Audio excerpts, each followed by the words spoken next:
Speaking of when you're a winner, you're a winner. Let's jump into our NFL Monday Night Football. The Pittsburgh Steelers versus the Cincinnati Bengals. And Brett, I had a hard time looking at who's going to win this game or who's going to cover because of how the Steelers have played the past 2 weeks. I mean, they were 11-0, but they got two straight losses. I understand one was against a very talented Bills team, but their first loss was against a much less talented Washington football team that really put some concerns into the Steelers team. And now that they've lost two straight, I think they're going to respond with a win, but I don't know if it's going to be two scores. Oh, I totally agree with everything you're saying, Higgins. Pittsburgh, I expect them to come out and win this football game. Cincinnati, whether it's Allen or Finley, has not been very impressive at all.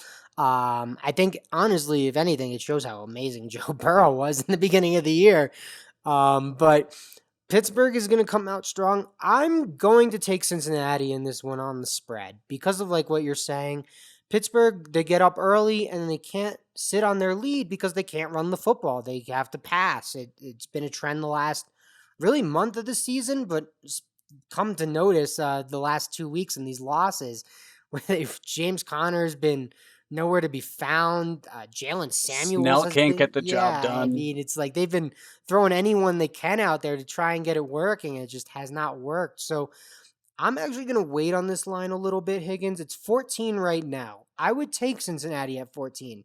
But I think Pittsburgh, like I've talked about with the Yankees, like I've talked about with the Dallas Cowboys, America likes the Pittsburgh Steelers. And I think I might be able to finagle another point here if I wait to bet it before kickoff on Monday night. So I'm going to say this. I like Pittsburgh at 14 right now. I would take it, but I'm going to be aggressive because I'm only in Colorado for a week, Higgins, and I can only do this so many times. I'm going to hold on and try and get that plus 15 tomorrow out here in Colorado. That's risky. That's risky. But you know what? I'm going to be waiting until tomorrow to place my bet as well because I'm going to be on the over-under, which is set at 40 right now. And if you look at the last time these two teams played, Joe Burrow was in the game, and that over-under was at 46. It was a push. So, take 6 points away with Joe Burrow. Sounds about right. It's at 40. Could be a push again. But you know what? Both of these teams have hit the under in their past 4 games.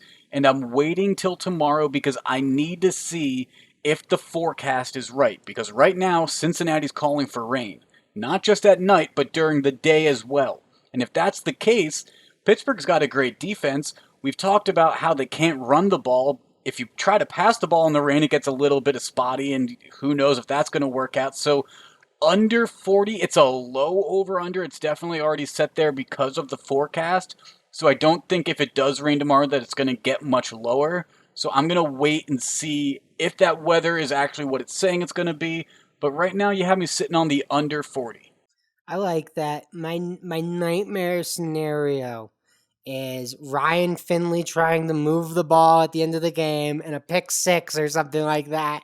That's my nightmare with the over-under in that one, which is why I'm staying away. But like you, I saw that under and I was like, that under is definitely in play in the rain on Monday night. And I'll tell you, at least according to the Oregon Scoreboard Sportsbook, they expect Finley's going to be the starting quarterback because there are player props for him, and they don't expect him to throw over 200 yards in the game. Well, poor Ryan Finley, man. What did you do to deserve this on this show? You're right. I think